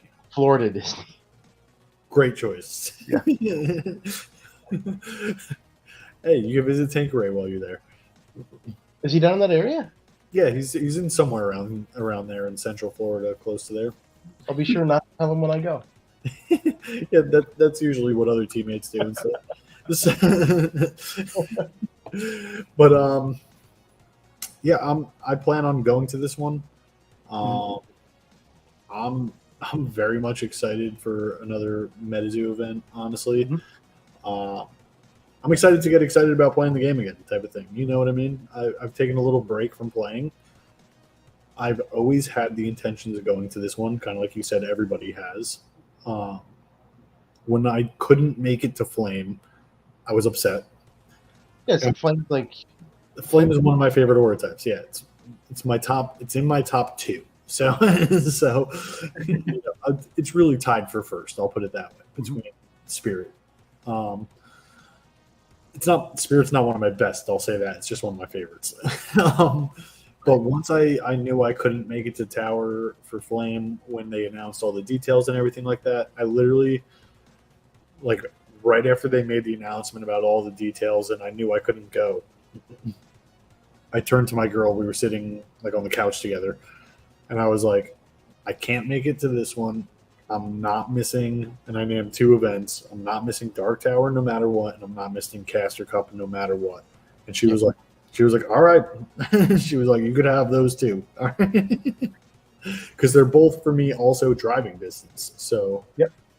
I was like, and that was like the deciding factor. Like, no matter what, I could drive to these. I have no excuse not to go to these type of thing, you know. So I'm gonna do what I have to do. I'll make sure I request off from work ahead of time and stuff like that because we know where it's happening and everything and the date and everything for this one already. So I'll be there. I will definitely be there. I don't know what I'm going to be playing yet. it's actually interesting to like literally this morning. I'm sitting at my desk, and last year I bought a ton of Halloween packs, and they unfortunately came after Halloween, which is fine. So they've just been sitting on my shelf. I was, waiting for this year, but I did have them up on eBay, and all of them sold this morning. So I'm thinking, somebody has some ideas on what's in those packs that is usable for Dark Tower. Who'd you sell them to? Is it Frozen Explosion? I am not going to disclose that. No, it was not personal. But I thought it was interesting because like I had them listed just on the off chance they sold because they were sitting on the shelf right there, and they've been on eBay for 2 maybe 3 months now, and Yep. just all of them gone in one day. That's Like, fine. all right. I only have one sealed still, but I don't plan on. I don't have any sealed, but I have a full set of the Halloween cards. I honestly hate listing stuff on eBay, so I have no intentions of selling it unless somebody asks me if I have one, type of thing. It's the worst thing in the world. It's so slow. And I hate that they take so much money from you. Yeah, but at the same time, if you're not selling it, them taking a little bit of money is better than zero. Touche. That's honestly like that's the conversation I had with my wife where she convinced me like, all right, yeah, I'll do it. Yeah, touche. I'll start doing it. I can't argue that, but it's so much work, though. It's so much work. It's just like all these random TCGs and stuff that I've been collecting for a long time now. Starting to list some of the stuff that is not sentimental, right? Like, okay, why am I holding on to this? Yeah. What's funny is my kid today actually just moved it from my desk. It's like right out of arm's reach now, but my kid was able to like somehow reach up on my desk and he grabbed my deck box that had my Flame Tower build if I was to go to Flame Tower in it. And my girl was like, "No, don't fucking touch that. You're gonna piss off Daddy," like that type of thing. And I go, that deck has like $500 worth of cards in it. She's like, why aren't you selling that? Like, I need those to play. They're important to me. Yeah, she's like, what is wrong with you? Yeah. Yeah. My wife does not know how much a lot of this stuff is worth. I look around this. She also probably doesn't know how much you spent on it either, huh? Also true. We're not talking about that. We have a budget that we follow. Yeah. Doesn't know about those raises you got, huh? What raise? I haven't been promoted in 10 years. Uh, but right, back on topic. Dark Tower, right? So we do have an idea of the Dark Tower bundle as well. Oh wow! I don't think I've seen this yet. Have we not seen this yet? This is important. This is important stuff. This is actually dope. Yeah, no, it This is probably the best one they've done yet. I might need to get some stuff. I'm not going to be there though, unfortunately. But and they don't like they don't allow other people to pick it up. But look at the the Chibi Boogeyman. So that's the pin. The dark. I like the dark hat. I do too. It's black on black. It's a little different. It's got like the bats around it. Yeah. My favorite jersey of all of them so far. Maybe they're Mothman even. And then, okay, so there's the dice. There's the Dark Tower logo, and then Awful is the. This is right up my alley. Yeah, Awful's the mascot, and the power is pretty good. Destroy a beastie. You control to destroy an opposing beastie with equal or lesser aura cost. Wow. Yeah. So it's playable. It's playable. Yeah. You sack something to get rid of something on their side. Yeah. And then what we don't have synergy with that already. Yeah. What we don't know yet is what the plushie looks like. But do we know what the plushie beastie is?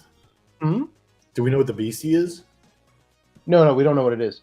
So if you look at the wings, what people are speculating it is a representation of Awful with the chibi, the boogeyman on top, and that would align, in a sense, would align with the other towers because the pin has matched the plushie.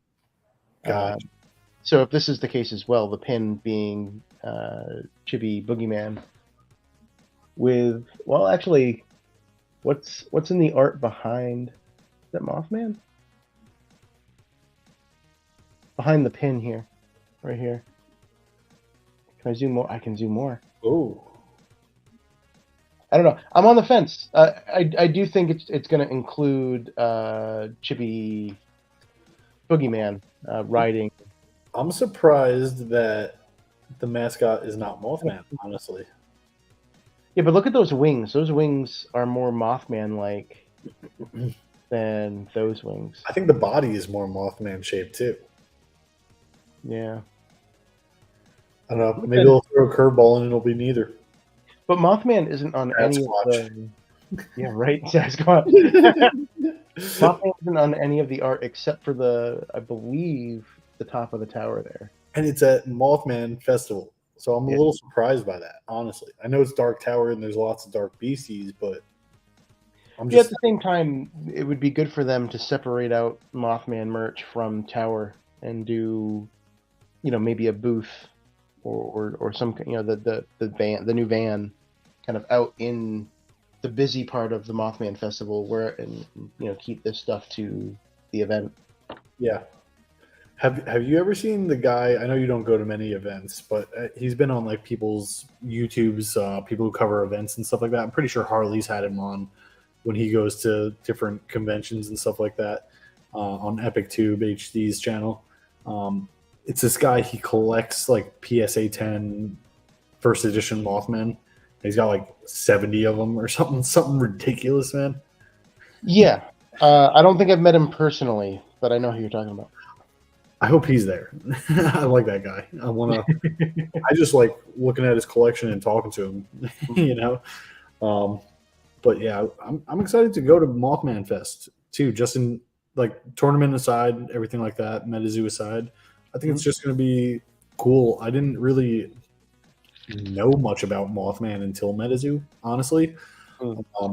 I wasn't somebody who, like, I know people have seen like that old Mothman movie or movie that Mothman was in or something like that. Mothman Prophecies with Ashton Kutcher. Really? I believe it was Ashton Kutcher.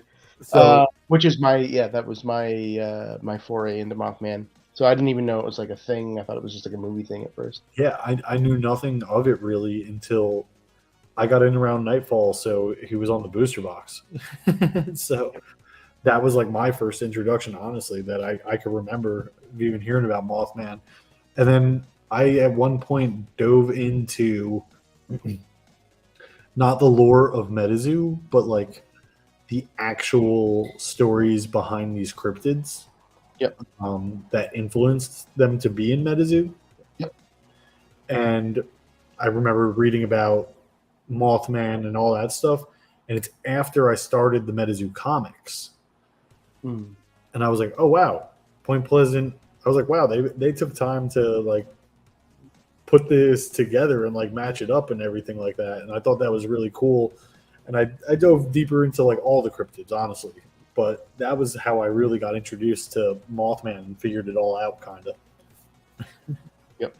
Yeah, they did a great job. Do you remember that channel that they started sometime last year where they were like starting to do like little lore dives? Yeah.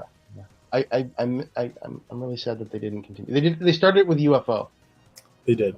And then didn't keep it up, which is fine. Like they have a lot on their plates. I think they were doing it even on like their TikTok, if I remember correctly.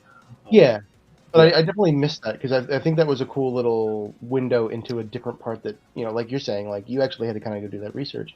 Yeah. I don't think everyone's doing that. So what was the channel name? And a lot of the ones that I enjoyed the stories of the most are Dark Beasties, actually. Swamp Priestess, her story. If you don't know the Swamp Priestess, look up her story. It's crazy. It's like recorded in history, her story, almost. I think the channel might be gone now, actually. Really? Yeah, I don't see it here. Yeah, but that was something that would have been good for them, I feel like, to continue. Yeah, well, at the same time, if it was too much work for what's on their plate and they needed to focus on other things. Yeah, no, I get that. Business decisions. Yeah. But yeah, I don't see it here anymore unless I'm forgetting what part of the Discord it was in. Anyway. You have anything else on Dark Tower? No. I'm excited to see how it goes. I think you were saying when we were talking before that you think this is going to be one of the most diverse towers in terms of deck builds. Yeah, I think that this event is something. So other tournaments in the tower format, we kind of know for the most part what we're going to be seeing. Yeah. So Water Tower, we knew everybody was going to have Chessies in their deck. We knew everybody was going to have Frogmans in their deck. Things like that. Mm-hmm. The Water Babies, everybody was playing. And in Earth, most people were playing the Tehihans and like different things like that were just like low cost and did a lot of damage with the Terra bonuses. Even Flame. Month of July, we knew 1-drop Fleet Beastie comes out swinging the Rabbits. We knew almost everybody was going to probably be playing the Rabbits. Yep. This one, so I organized all my cards when I moved. And I did it by aura type, I did it by set, and in the set, I did it by rarity. And I had more dark cards than I had of any other aura type. Mm. By a large margin. It took up way more space in my storage that I have my cards in and everything like that. And if you look at the cards on like the Play Network and everything like that, it seems like to me, I haven't counted or anything like that and taken the time to do that, but it seems like there's more cards for Dark than other aura types. It's something that has a decent amount of cards in every set, pretty much. And with that being said, there's lots of options. Yep. More options than others. And even Dark is something that's in like all the Halloween sets. You don't see other aura. There was no lightning in the Halloween set. There was no, Earth in the Halloween set. So there's certain sets even that had Dark cards released that didn't have other aura types. Dark heavy, yeah. So there's a lot of 1-drops. There's a lot of 2-drops. Mm-hmm. There's a lot of really powerful 3-drops. Mhm. And so this tournament, I feel like there could be 20 or 30 different types of decks that might work, Yep. depending on who you are, how your brain works, how you're piloting the deck, what you're trying to do. Do you want to be fast? Do you want to be slow? I feel like you could do anything you really want to do with Dark. It's up to you, the player. If you have a certain strategy and style that works better for you, you could probably build a deck that fits that style in Dark, which is different. People had to learn different play styles for the other aura types. Things That's like true. that. So I think it's going to be real interesting. I think it's going to be the most competitive tournament that they've had probably to date. I think there's going to be more people there than they've had at other tournaments. Mhm. I really hope they don't deny anybody. I really hope they have room for everybody that is trying to go there. Yeah. I mean, obviously they might have to if more people go. Yeah. No, and I get that. I do, but I hope it works out for everybody. Because I think it could be a great event, and I think it could be pretty fun and, like I said, very competitive, and that's what we're there to have fun and compete. You know what I mean. So I think it would be a hit not only for players but also for the company of MetaZoo as well. Yep. So I hope there's enough room. I do. I hope there's like 400 seats or something like that, and 350 people show up. I think that would be amazing. But Absolutely. that's all I have for Dark Tower. If that's all you Yeah, got. that's all I had. I just wanted to note the kind of your thoughts on the variety, because I think it is true, and it's something that's going to make that tower very interesting. It's gonna be interesting, and it's gonna be hard to prepare for because we don't know what is gonna be going up against us. You know what I mean? Because there's just so many options. So prepare for everything. Like me, that's what I'm gonna try to do to the best of my ability. I fall short in most things in life, but I'm going to try to the best of my ability to just prepare for every option of cards that could come my way. Yeah. I'm going to try to be able to have a counter or defense mechanism for all of them. But there's a lot of smart players that play MetaZoo. Yeah. A lot of people that don't make mistakes. Yeah, exactly. Yeah. So after MetaZoo, the last topic we have for this episode is another one of my topics. We have more topics, and I'm excited to talk about it. But since we're running a little late, I'm not gonna run deep into it. But I want to talk about it because there is something happening this week with it. So somebody asked me last week what my favorite game is on Switch, or what my current favorite game is, something like that, and I gave two answers. I gave like my all-time favorite or whatever, and I gave something that I just like to hop in and out and clear my mind with and play. And that game is Splatoon, specifically Splatoon 3. And it's a game that came out last year on the Switch. It's a multiplayer shooter game, for those of you who don't know. And you're a half human, half squid. The guns that you use or the weapons you use, not all of them are really necessarily guns. The weapons you use shoot paint. Okay. And the paint is your ammo. That's what damages people. And you could dive into the paint to refill your ammo. Now, when you're playing the game, your clothing is what gives you abilities. So you could have a t-shirt, and they literally call it swag. You're trying to get the best swag and be cooler and you're trying to get all steezied out and stuff like that, but your clothing, then you could add these ability chunks to. So an example would be one lets you swim faster in the ink. One lets your sub weapon, which is like a grenade or something like that, paint grenade, it makes it do more damage. Every class has also a special weapon where you have to fill up a meter. So maybe the thing will make your meter go quicker. All different abilities like that. So you're grinding away in this game trying to get those chunks to add to your clothing so you could necessarily, I guess the way to put it is like have a build, and you're trying to build your loadout in a way. These weapons do, like I said, they're not all guns. There's like paint brushes that you could use. There's paint rollers that you could use. There's things that almost look like paint buckets where you're just like splashing ink around. There's things that do semi-automatic, full automatic, single shot, sniper almost-ish, and things like that. So the way I always described it is it's almost like the Nintendo version of like Call of Duty, you know? Okay. Makes sense. Nintendo is a kid-friendly company with everything they do. There's not even voice chat in the game because they don't want people to like, you know, use foul language in front of children. Yep. So if you wanted to do voice chat in the game, you would have to use the Nintendo Online app, or most people just use a Discord community. Right.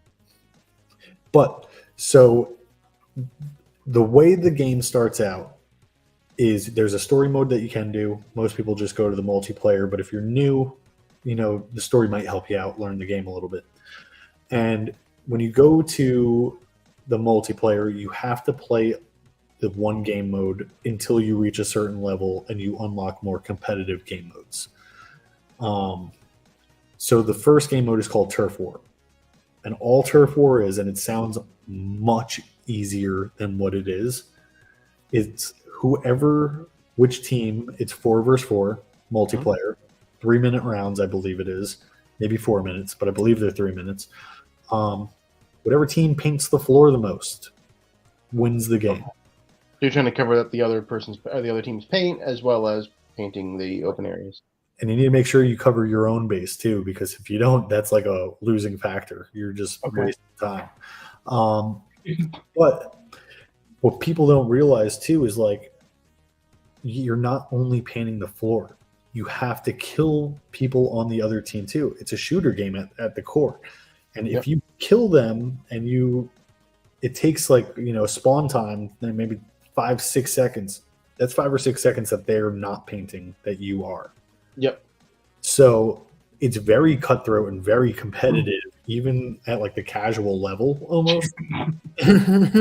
So you might just be like hopping in there and like you'll get your ass whooped if you're not like paying attention. You know what I mean? And there's times where that's definitely happened to myself. You know, where it gives you kind of like in Call of Duty again, like the kill death ratio. It's like how many you splatted, they call it splatting, and how many splatted you, and then it also tells you how many times you use your special weapon.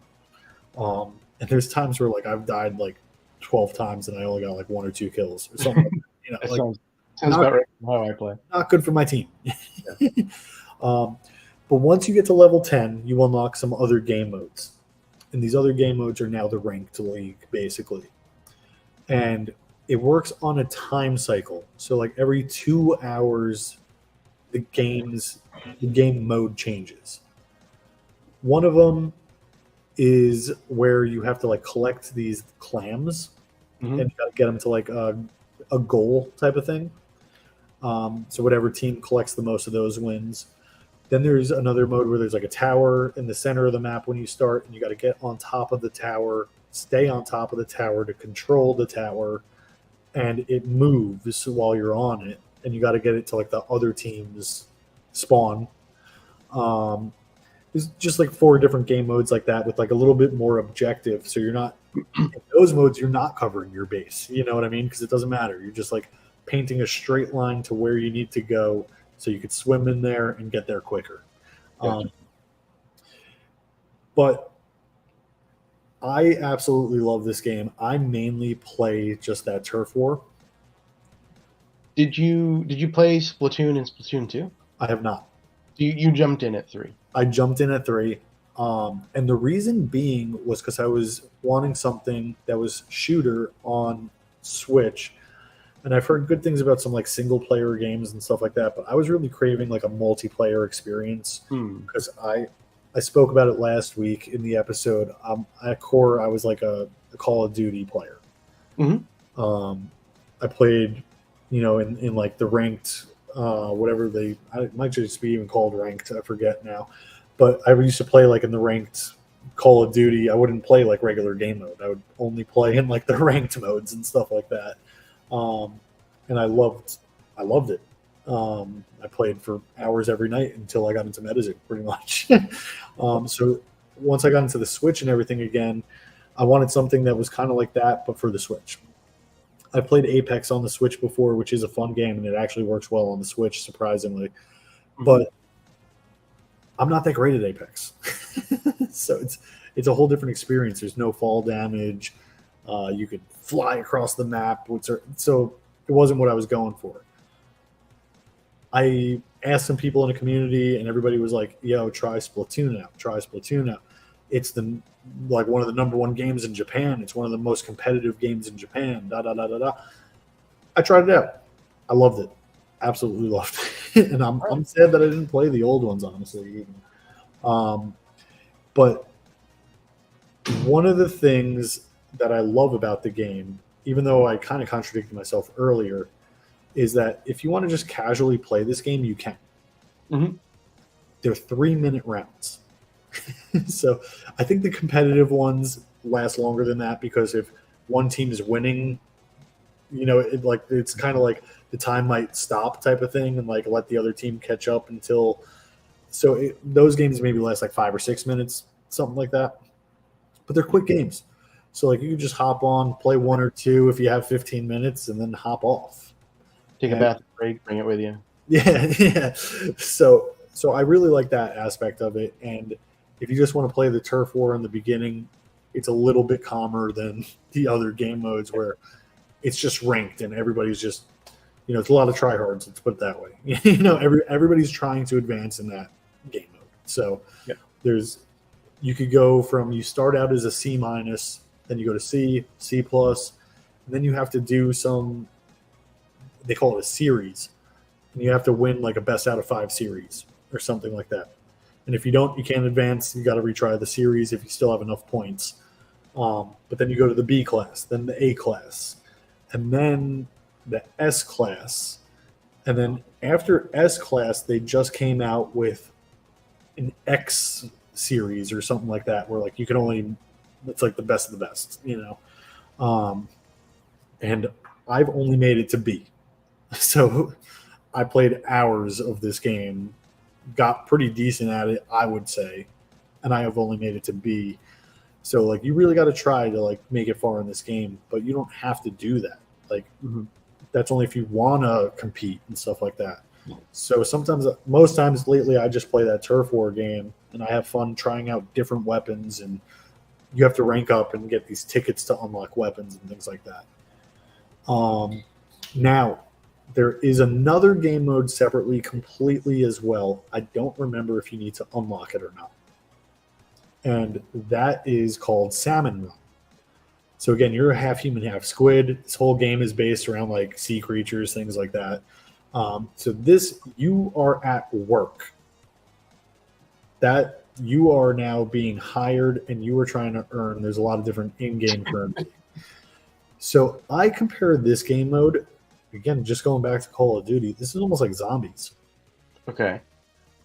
You get sent to a little map, and you are working, and your job is to collect these salmon eggs. And these salmon-like fish, they're called salmonoids, drop eggs. You need to get these eggs and put them in a basket. Okay. And waves of different salmonoids are coming at you. So there's big ones, small ones, flying ones, different boss ones that come out. And you need to not die by these things and collect a certain amount of these eggs to move on to the next round. You know what the number is. It's like the first round, it might be, you got to collect like 6 of them or something like that. Yeah. Again, it's way harder than it sounds, and it's so much fun. The difference between this and zombies, though, is there's only 3 waves no matter what. Okay. So it doesn't keep going on. Zombies just goes until you die. Yeah. Occasionally, and I don't know, there's probably like some algorithm to it, but occasionally, if you make it past the 3rd round as well, which again is harder than it sounds, you might get like this superhuman, super boss, giant fucking thing. Yep. And the whole point is you just got to kill that thing basically. And as you're killing it, it drops lots of eggs. so you could get a bunch of them, and it's a lot of fun. But that thing's hard as hell to beat. There's a few different creatures that you could face for those boss fights. Mhm. I've only beaten one of them out of all the ones that I've faced so far. So they're pretty difficult, but it's a lot of fun, and it still counts as a victory because that's like a bonus round. Now, in the game, and this is why I think this is current and relevant, and this is why I'm talking about it this week, there are events that happen periodically. There's an event for the regular multiplayer mode, and there's an event for that Salmon Run mode that I just spoke about. Mhm. The Salmon Run one, it's called Big Run, and instead of taking place on a little tiny Salmon Run map, it takes place on one of the big multiplayer maps. Oh, that's cool. That's pretty much the difference. And it is cool when it happens, and that one happens less often than the one that's happening this week. So if you have the game Splatoon, you probably already know, but there's these events called Splatfest, and they try to do them once a month. And like I mentioned a little bit earlier, there's lots of different currencies in this game, and you need those currencies, and they're hard to get. So the best way to get them is by working and doing the Salmon Run mode, because you could also get bonuses and things like that and get other things.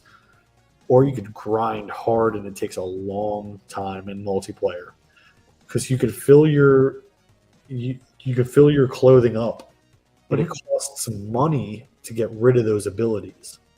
Okay. So if you level it up and it's got something that you don't want on it, it costs like 2,000 coins or whatever to get rid of it, and those 2,000 coins cost a decent amount to get. Yeah. So in Salmon Run, you could just get a bunch of these abilities, and if you get enough of them, you can just put them on your clothing. So it kind of works out a little bit easier. Yep. You can just get a piece of clothing with no abilities attached to it and attach the ones you want. Yep. Something I did not mention is that this clothing also has a star system, and you could like upgrade your clothing as well. And what does that do? Does that unlock more slots, or? No, it doesn't. Well, actually, it does. So I was going to say no, but yes, it maxes out at, you have like one main slot, and then you have 3 like little slots. So, and they're different abilities. Like the main slot will be something big and more powerful, and then the little ones are like the ones I mentioned earlier, where you can swim faster, shoot more ink, things like that, reload quicker. So, if you get a 1-star clothing, it's only got 1 slot available. If you got a 2-star clothing, it's got 2 slots available. You'll always have that main slot, but the little ones. If you have a 3-star, you'll have 3 slots. Right. And I believe it goes up to 5 stars. But I believe it just like increases how the abilities are like synchronized with you, the player. Like they may work a little bit better if it's increased and stuff like that. But again, it's so hard to do, and it's so hard to level up, and it takes a lot of time. So if you're somebody who doesn't like to grind, you're going to have some like pretty crappy clothing for a while, maybe, things like that. Splatfest. It's an event that happens once a month, like I said, usually. Mm-hmm. What it is, it's that first game mode, Turf War. Okay. But instead of 4 versus 4, it's 2 versus 2 versus 4. And it doesn't sound right, but it's because one team starts in the middle and 2 teams starts on the end. So like the team in the middle needs to go both ways, type of thing. Okay. It does get balanced out. Most people do not choose that middle team. So the way it works is each Splatfest has a theme. This month's theme is money, fame, or love, I believe. I chose money as my team. You're able to choose ahead of time in the game and everything like that. Yep. And you represent now that color for the whole weekend, essentially. If you're playing this game, it's pretty much the only game mode that's available except for Salmon Run. But there are like 2 or 3 different things that you could do in Splatfest, but it's mainly just that Turf War. And during this whole thing, you are in a competition against those other teams. Not only in the actual game that you're playing, like, yeah, you want to win, you want to have that victory, you want your team to paint more of the thing, but it's also doing calculations and it's doing a toll of who's winning right now overall: money, fame, or love. Mhm. And at the end of the event, it's like a winner is announced. Those people get a lot of good rewards and a special type of currency that only exists if you're playing Splatfest. Mhm. Those currencies are worth more than the money like that you get normally playing the game. So like I said, maybe it's $2,000 to scrub a slot or something like that. It would be like one of this currency. Yeah. So it's always worth it to play in this event every single month when it's occurring. So I just wanted to cover it for this week, talk about it, let anybody know. So if they don't know that it's happening, it's going live on, I believe the date is the 11th. Does that add up? That's tomorrow. So yeah, that does add up. So it's going live somewhere on the 11th, probably in the afternoon or something like that, and it will last until like Sunday evening. You get to pick a team, you get a shirt for the event and everything that your character gets to wear. It has a dope ability already, and it's like level 3, it's 3-star or whatever. But you lose it once the event is over. Okay. So you could scrub your abilities though and keep everything that you gain on the clothing to be able to add to new clothing. But again, you get a currency that you could use just from playing. You get like extra points just from playing. And it makes it so much easier instead of grinding Monday through Friday, essentially. So I haven't played the game 2-3 weeks now, probably, because I've been playing Pokemon. Yep. And I'm making sure I get on this weekend because I'm not going to. It's like giving free money, you know what I mean, type of thing. You will gain the currencies just for playing in the events, win or lose. And if your team happens to win the overall event on Sunday, you're going to get blessed, you know? So you might as well. And even if you don't win, they still give you some extra stuff as well just for partaking at the end of the event, too. It's just not as much. Mm-hmm. One thing I did not mention is that you also gain a currency during the event that you could only use while the event is going on. So again, if you're somebody like me, I actually have no plans this Sunday. So I plan on, it's the first Sunday in 2 months I have nothing to do. I plan on playing this for like 6 hours if I can. And I'm going to be just playing it, getting that currency and spending it as I can before the event is over, because it's also exclusive items you might get during the event as well. Cool. Yeah. Kind of reminds me of, back when I used to play Destiny or Destiny 2. Kind of these special events that would happen on weekends or certain parts of the month or whatnot, and then everyone kind of together do it, and then you don't play for a week. you know that area in I played Destiny 2, I believe it was, on PS4. You know that area where it's like really MMO, where like everybody's just in that one little freaking like hub area? Yeah. There's an area like that in Splatoon.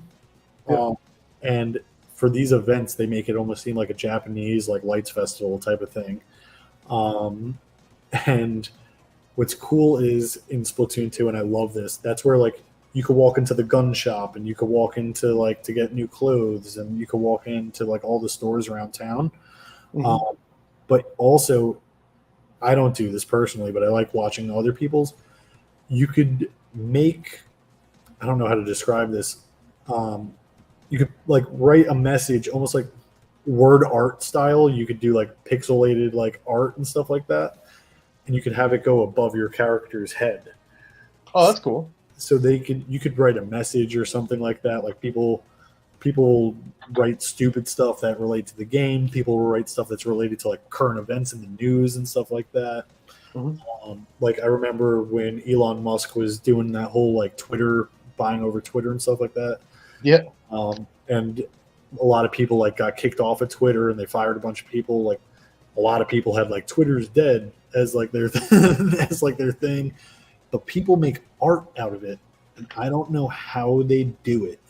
It's so detailed, but you're doing this on a Switch and it's not touchscreen.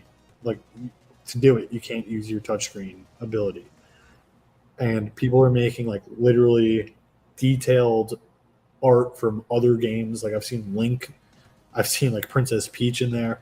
I've seen characters from the Splatoon game in there.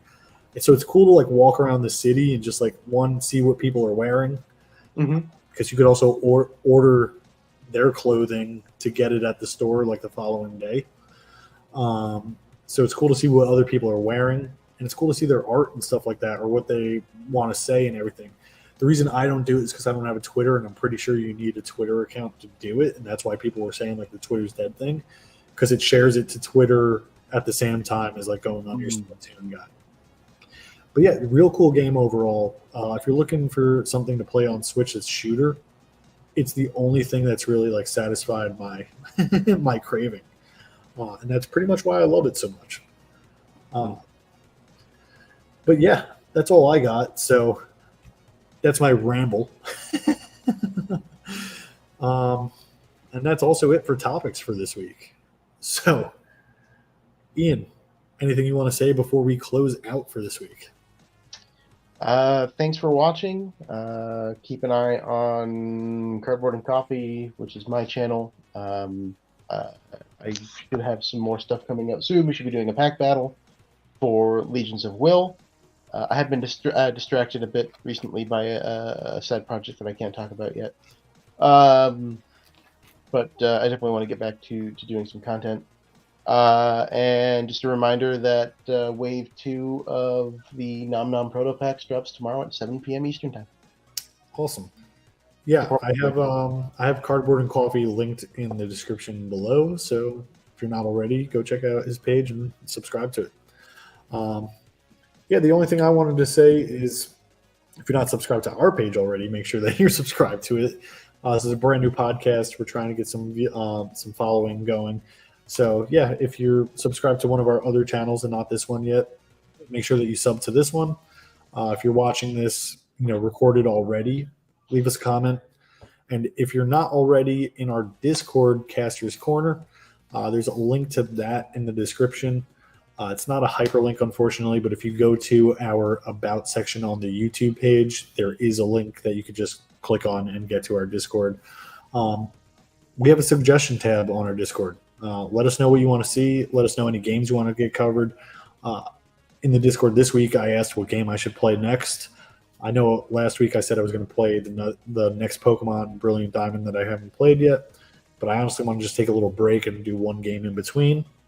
And I got an answer in the Discord, and I'm going to be playing Metroid Prime Remastered as my next game. So yeah, join the Discord, and you can weigh in and get me to play what game you want me to play, and I'll check it out and give you my opinion on it. I don't have a favorite genre or anything, really. I check everything out and give it my all.